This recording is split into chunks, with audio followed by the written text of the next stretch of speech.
disease there, and it was cancer kind of thing, and there also was this virus there that he hadn't found anywhere else. He hadn't looked anywhere else either.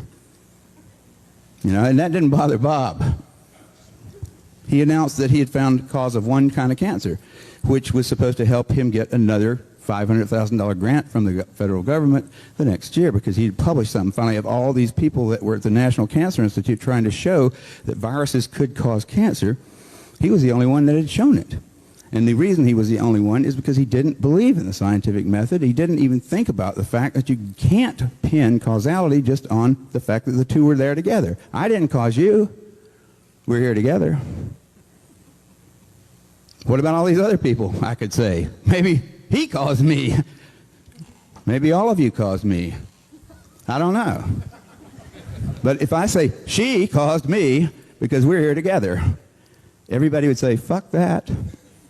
Well, the National Cancer Institute did not say fuck that. They said, here's another 500 grand from the people's pocketbook. Go ahead and do it some more. But Bob suddenly got a message from his friend Margaret Heckler, who was the Health, Education, Welfare Secretary, friend of Ronald Reagan, who was tired of seeing homosexuals picketing in front of the goddamn White House. He says, every time I come to work, I start wondering if I'm one too. Get them out of here. Margaret, don't we have some kind of building down there in Bethesda where they do science? Yes, we do, Mr. President. Well, you tell them to fix it. So she did, and she went down there and she talked to Bob, and he said, I got it right here, and I also have these cool wraparound sunglasses. Let's have a press conference. So there you got Bob, and I think Alan Alda didn't. I think Nicolas Cage is better Bob Gallo, you know. Gentlemen, we found the probable cause of AIDS. Applause, applause, applause. And America, by the way, found it just a little bit before the French. As it actually turned out, because it takes a boat about 8 months to get from France to America, we hadn't heard yet that the French had actually found the virus sometime before. And Gallo announced it as though he had found it. Turns out he'd stolen it from Luc Montagnier at the Pasteur Institute, and that's now been straightened out, and Gallo doesn't get any money for it anymore, although he got a lot of money for it at first. You know, so we've already figured out, our own government has told us Gallo is a crook. He is a thief and a crook, a liar. And also they're saying, don't kiss deeply, because you might exchange Gallo's imaginary virus, which we believe in even though Gallo is almost dead. And he's been told, everybody knew that Bob was a lying bastard. Everybody who ever went to one of his meetings knew he was greedy, ambitious, and just the kind of person who might step down into some kind of crap like he did. You know, and he's already, you know, pretty much disgraced, except for the fact that he's got a lot of money from our government. But the government itself said, you can't have any more money from that, Bob, because actually it belongs to the French. You know you stole it from them. That happened, that was a court case that was not too long ago. Bob Gallo has been discredited. He stole it. He stole it, but he foisted it off on us, and we didn't think, well, it was stolen goods, man, and so we don't want it. We want to ruin our lives with his stupid concepts that they're not reasonable to call them concepts. I mean, if that virus caused anything, it causes a real simple word to understand. It means without that virus, you can't have this. That causes this, right? Well, that's a perfect situation for science to deal with. Well, let's just see if we can take that virus and nothing else and cause it. Okay, well, we could infect everybody in America and count up the bodies. But that would be a very, you know, not an economical experiment. So, but we can look back at what happens when people get it. You know, and looking back, it finds out it doesn't have any big effects. There's no way that you can write up a report that says this study right here showed conclusively or even probably that HIV was the cause of this thing, which is so complicated it's hard to call it by anything more than a three-letter word, AIDS. Is that 4? I guess it's 4. It's like it's the dumbest goddamn thing. I can't believe that you people are so stupid, you know? When I came down here, I said, I'm not going to Earth again. Those people hadn't got any brains, you know? But I was sleepy because I'd been taking drugs. No, I mean, how can this planet have that kind of mentality? Because we are the same people, I think, you know, that like, well, what did we do cool? Let's see. We have good movies. We do make good movies sometimes. And we have a medical system that's a huge dragon. You know, I, being a part of it, don't ever go to it. I don't care whether I have medical insurance or not, because I don't ever partake. I like drugs, but I don't like doctors. I don't like the whole system. I think there's something very scary about people wearing white things like that, you know. It sort of reminds me of church. And I think scientists and church is something you ought to think about, because they've gotten to be sort of the same. I mean, the Catholics pulled out sort of, and the scientists have moved in. And the AIDS thing, and this is what I think, we're here in the nice summer air. Let's don't talk about disease. I mean, there's not something called AIDS. There's a lot of people with a lot of different diseases that have all been hoaxed into thinking that they've got this one terrible fatal thing, and Christine sure has it, you know. And she's going to pass it on to the rest of us. And we all do have that one. But we don't have this other stuff, whatever. Some of us have a bad cough. Some of us have got funguses growing all over us. I had some funguses growing on me. If I'd have been HIV positive, but I had to turn myself in. So I've got AIDS because I got things between my toes. Then I got some spore knocks, and it cleared it up. And so I don't have AIDS.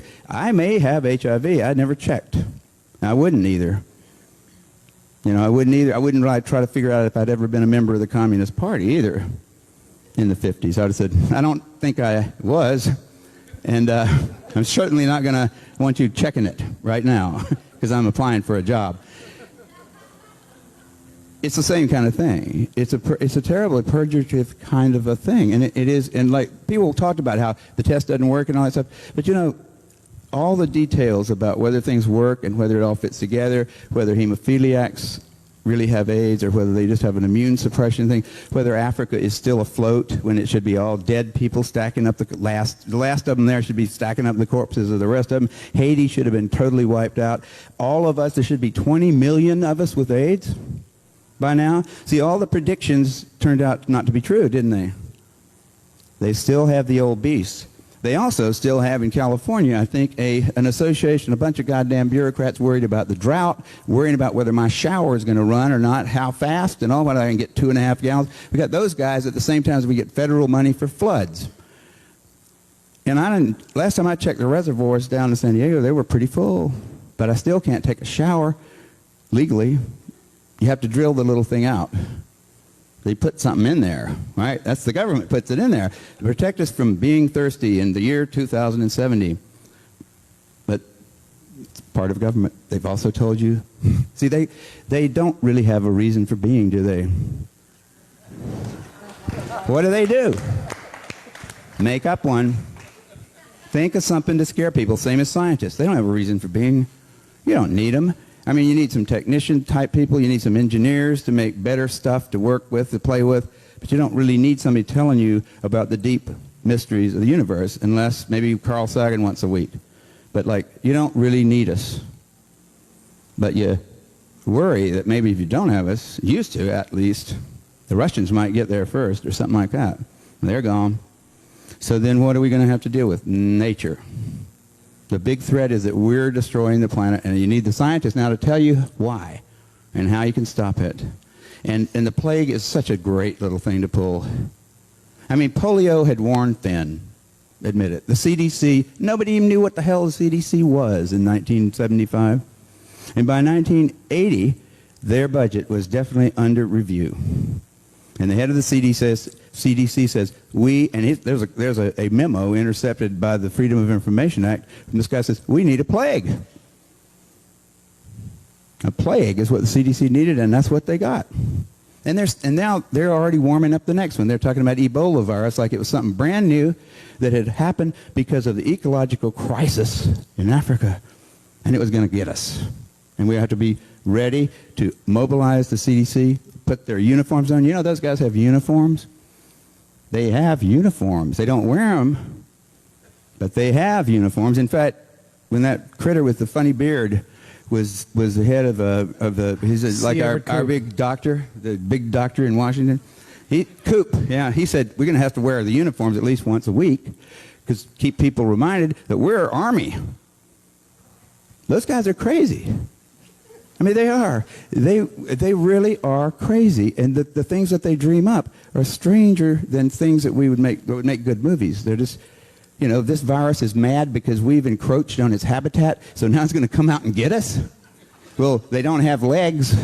Viruses don't have legs or wings or any kind of way to move, and they don't give a shit about us.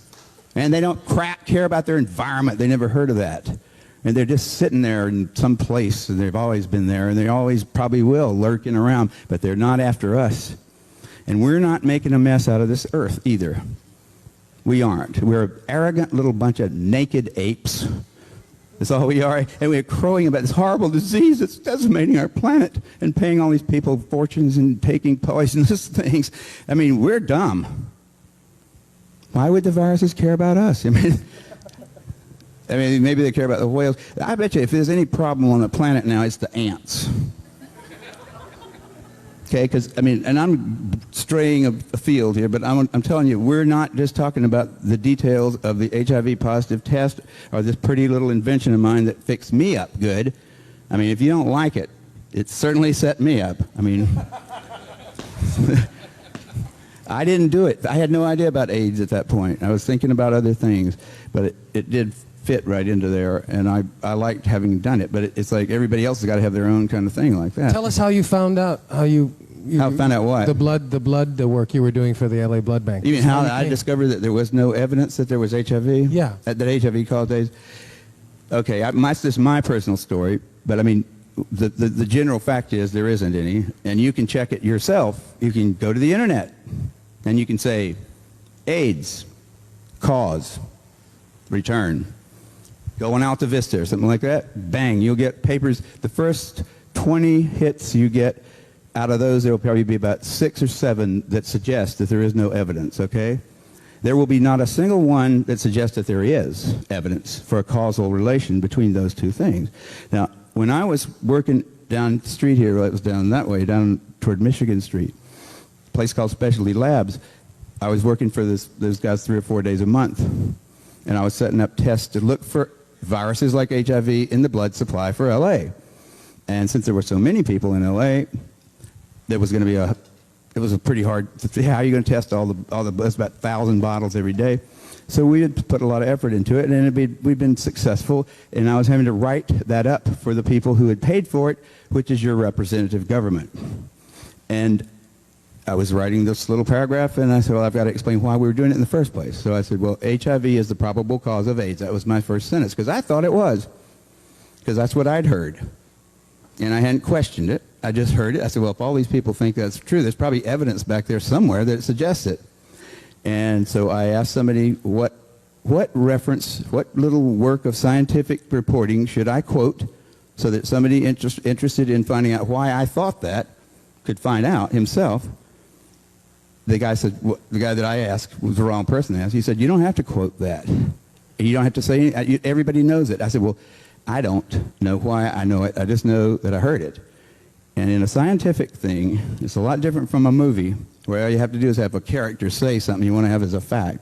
In a scientific publication, you are required, by the system, not by the editors of the journals, because they let you get away with a lot of crap sometimes, but you're required by the elements, the scientific things that have made it work, to always tell the person that you're now telling something new to where you started from. You say, I'm starting here, have worked to there. So we moved one small step. But if the place I started wasn't, if I don't even tell you what that is, you don't know we've moved anywhere, and you can't trust that. I have to tell you where I started from. Well, in that case, I couldn't find it. I started asking people. I started getting real sort of uneasy about it after about a year, because I still hadn't written the damn thing, and it was due about a month from when I started it, so it was real late because I couldn't finish it. But I started asking people all over the world because I started traveling about that time, because everybody studying AIDS wanted to use PCR. That was my invention. So I got invited to all these meetings, and I'd tell them how to do PCR. Well, I didn't care that much about AIDS to begin with, but I started caring after I realized none of these people, when asked directly, privately, sweetly, could come up with anything to help me out, and all I wanted to have was one scientific paper to quote that I could say, this is where I got the concept from that HIV is the probable cause of AIDS. And I thought at that point that that's pretty damn significant, because there was a tremendous amount of interest. There were meetings, 10,000 people gather in Amsterdam, 10,000 people gather in various cities around the world every year or two to talk about this work they've been doing at our expense to cure this disease, which they've created at our expense, really. And not a single one of them can find a quote that I could use in a simple little paper to the NIH, that's the National Institutes of Health, that said, the reason you guys sent us $50,000 for this project is because HIV is the probable cause of AIDS, and it would be a good idea to see if it's in the blood supply. Right? There's no way to support that statement. No reason to do that work. It was all a waste of time, except that I enjoyed it. I love to drive from San Diego to LA twice a month. It's like, I made a living. And if you think about that, that's where all those guys are making a living. But I changed the question after a while because I was getting no luck with what should I quote. I finally said, when was it that you came to the conclusion? Because you must be, because you just gave a talk about AIDS and HIV. When did you come to the conclusion that HIV was the probable cause of AIDS? Personally, when did you come to the conclusion? And they would generally allude to some paper or something that they had read or whatever, but no one has ever been able to explain to me anything else than I heard it in the New York Times or on TV. Was that fiction or was that fact on TV? It didn't bother anybody to even think about it. I don't know how it is that we all overlook real obvious things like that. But we've done it before on this planet. We do it regularly. It's expected of us to be idiots. Have you ever taken a philosophy course, like an introductory one? I took a bunch of them because they had girls in them, and that my chemistry courses at Berkeley didn't. So I strayed over to the philosophy department a lot. And I thought, this is the most useless information I've ever, but there are some nice reasons to be here. So lately I've started realizing that this is really, this whole thing, it brings out, and from like Christine's story, to Paul's, like, I'd say, he's kind of young still. The Georgia Tech boys, we're not, I'm one too, but I've aged, and matured. And so I don't jump on him. I'm a libertarian, by nature, but I've become more and more so as I've realized how little I really know about things. And it is not a good idea, I think, to try to find another cause for AIDS before we have found out whether or not the one that the world believes is true and which has caused them so much disaster. See, the cause of AIDS, supposed, the HIV, has caused a lot more trouble in the world than AIDS itself. So the thing to do is to don't worry about AIDS right now. It'll go away, by God. It is going away, and it will continue to go away unless the government raises the ante. They're paying $2,500 a year to every county for every AIDS patient. So there's a reason to have AIDS in my county if I'm the health guy, because it's my budget. Like if you think about how many AIDS cases they can claim to have in L.A., multiply that by $2,500, and think about how many cars and stuff you can buy with that, you can see why there's an impetus for like saying, if there's anybody that looks anything like an AIDS case, call it AIDS. And don't you listen to Kary Mullis. He's against the state and humanity and your daughter. But AIDS is going away nonetheless, and if we stop funding it, it would vanish overnight.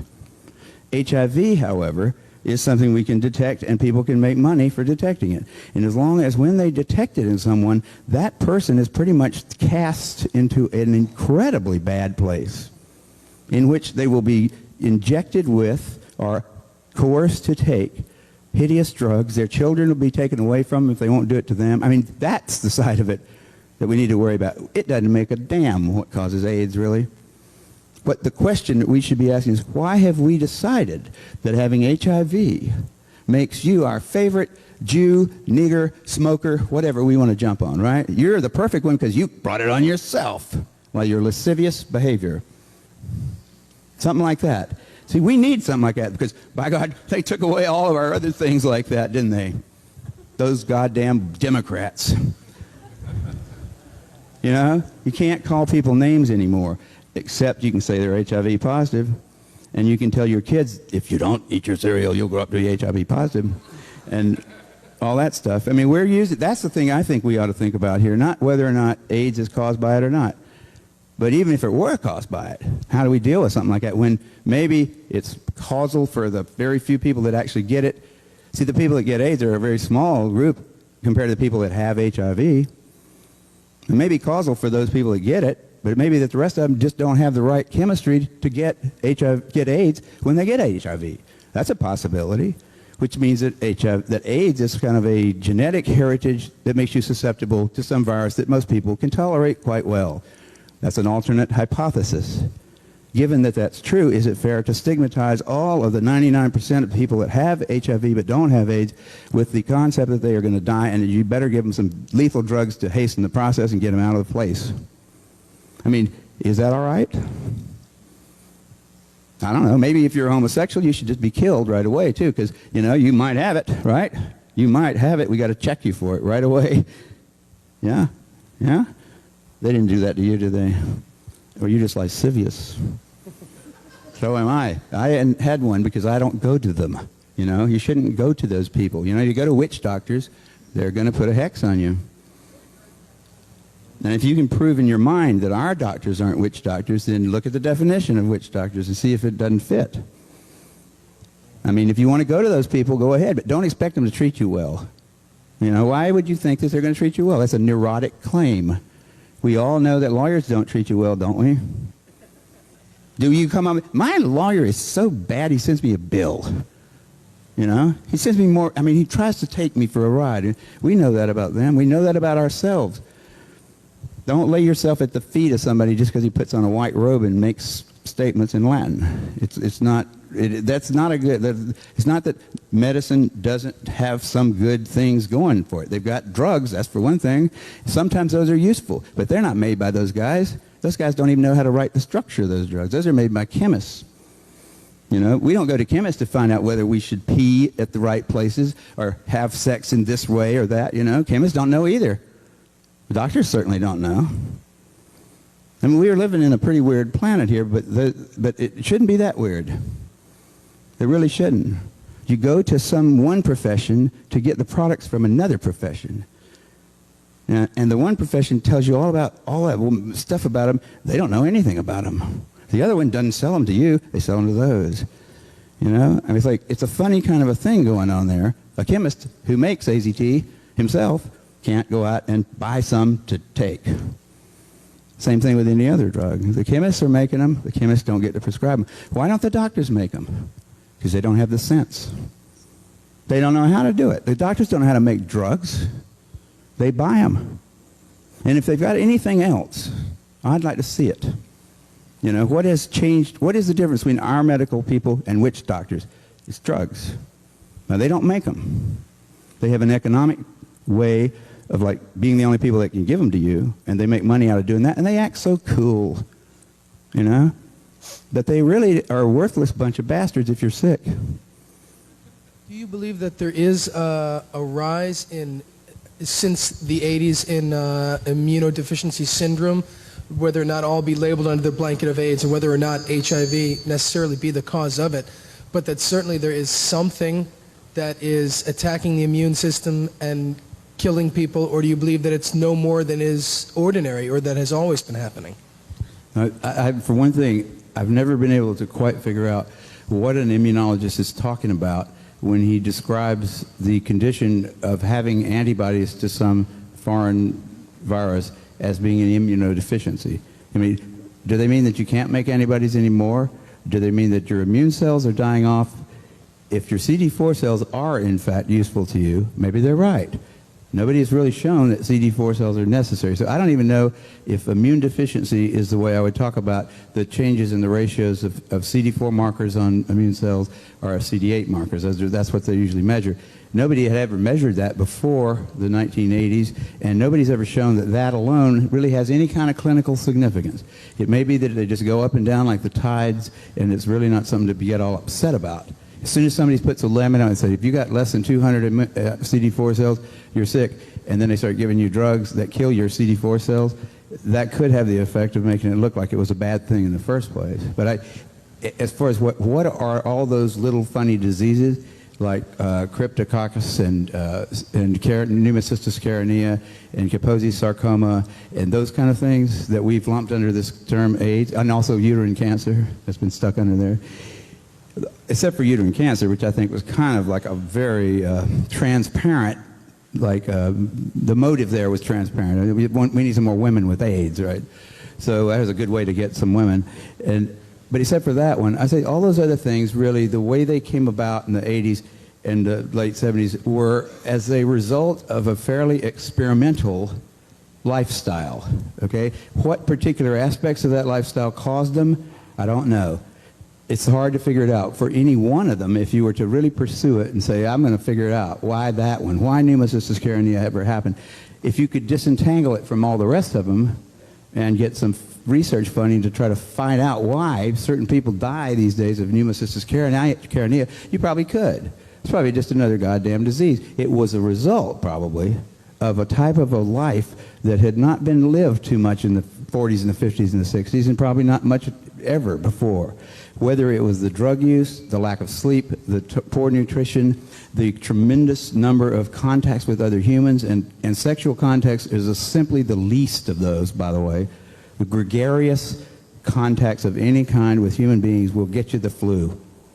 Okay, most viruses do not respect the gender or the genital organs of us because they're such small things and so very seldom used. They go for our lungs.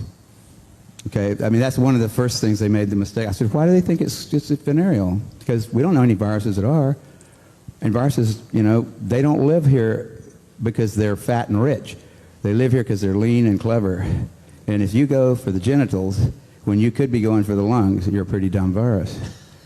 Right? I mean, because we blow air out. You get in an elevator with somebody. You know what? The CDC wouldn't want to be saying that, but they don't have any evidence at all. Now they've said deep kissing. On the basis of one person. But the disease is real, AIDS, but it's not a disease. The fact is real that when you start having a life that pays very little attention to the stuff your mother and your grandmother would have said, you got to have this, you got to have that. You can goddamn go out and be a Democrat if you want to, but you've got to eat and you got to sleep. And they would have said, I mean, you stop doing those things, which a lot of people did. In a really big way. And I mean, the people that lived next door to me in Berkeley started looking real sick a few years after they started coming over to San Francisco at night to the bathhouses. And I don't think it had to do with the disease they got. I think it was because they didn't eat or sleep. And drugs figures into it because the only way to live without eating or sleeping is to take amphetamines to stay at work and to take downers and stuff to go to sleep between 4 and 6. You know, and then you don't have much of an appetite, and you get skinny, and you get pale, and it's fashionable, and so it's okay. But that will lead to diseases eventually, probably, unless we're real lucky. Also, in our history, we've never had the sexual and the psychedelic revolution the way we had it in the 60s. At the end of Hopefully neither one were harmful. I would rather let that alone. You know, we don't have anything saying either one of those things were bad for us. They were emotionally involving, and we see things like that big, close-up, and important. Okay? I think nutrition and sleep are the first ones. Psychedelics and television and whatever, and sex if you want to get into that. But, you know, sex has been around a long time. Didn't seem to hurt us. It's, in fact, necessary. I want to ask this to Kary. How do they misuse PCR to estimate all these supposed free viral RNAs that may or may not be there? I think misuse PCR is not quite. I don't think you can misuse PCR.